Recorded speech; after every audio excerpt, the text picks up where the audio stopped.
8 साल का एक बच्चा 1 रुपये का सिक्का मुट्ठी में लेकर 8 साल का एक बच्चा 1 रुपये का सिक्का मुट्ठी में लेकर एक दुकानदार के पास जाकर पूछने लगा, क्या आपकी दुकान में ईश्वर मिलेंगे? दुकानदार ने यह बात सुनकर सिक्का नीचे फेंक दिया और बच्चे को निकाल दिया। बच्चा बेचारा पास की दुकान में जाकर 1 रुपये की सिक्के लेकर चुपचाप खड़ा रहा। लड़के, 1 रुपये में तुम क्या चाहते हो?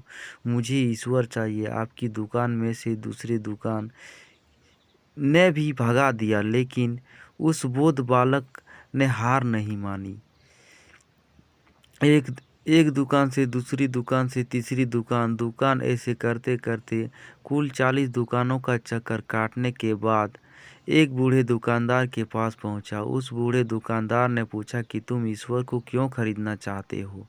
क्या करोगे ये ईश्वर को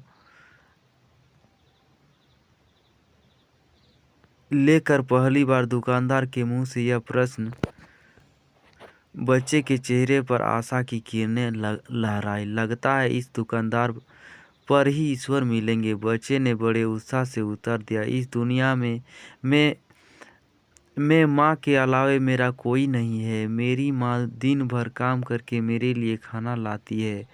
मेरी माँ अब अस्पताल में है और मेरी माँ मर गई तो मुझे खाना कौन खिलाएंगे? डॉक्टर ने कहा कि अब तुम्हारी माँ को अब सिर्फ ईश्वर ही बचा सकते हैं। क्या आपकी दुकान में ईश्वर मिलेंगे? हाँ मिलेंगे। कितने पैसे हैं तुम्हारे पास?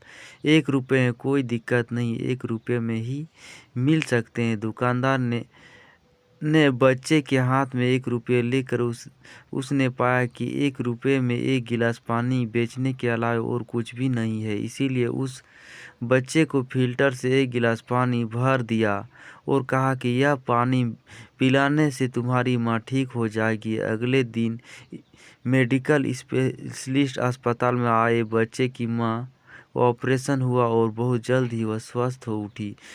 डिस्चार्ज के कागज पर बिल देकर उस महिला की होश उड़ गई। डॉक्टर ने उन्हें आश्वासन देकर कहा, टेंशन की कोई बात नहीं, एक वृद्ध सज्जन आपके सारे बिल चुका साथ दिए। में एक चिट्ठी भी दिए हैं। महिला ने चिट्ठी लेकर पढ़ने लगी। उसने लिखा था, मुझे धन्यवाद देने की कोई आवश्यकता नहीं। आपको तो स्वयं ईश्वर ने ही बचाया है। मैं तो सिर्फ एक जरिया हूँ। आप धन्यवाद देना ही चाहती हैं तो उस अवैध बच्चे को दीजिए जो सिर्फ 1 रुपये समझो की तरह यह ईश्वर को ढूंढने निकल पड़ा। उनके मन में अदृढ़ विश्वास था कि एक ईश्वर ही आपको बचा सकता है। विश्वास इसी को कहते हैं। ईश्वर को ढूंढने के लिए करोड़ों रुपया दान करने के लिए जरूरी नहीं होती है। यदि मन में अटूट विश्वास है तो भगवान 1 रुपये में भी मिल सकते हैं।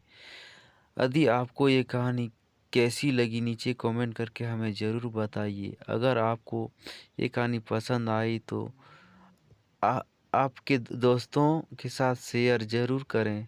ऐसी ही प्यारी कहानी सुनने के लिए हमारे यूट्यूब चैनल में जुड़ें। आपका बहुत बहुत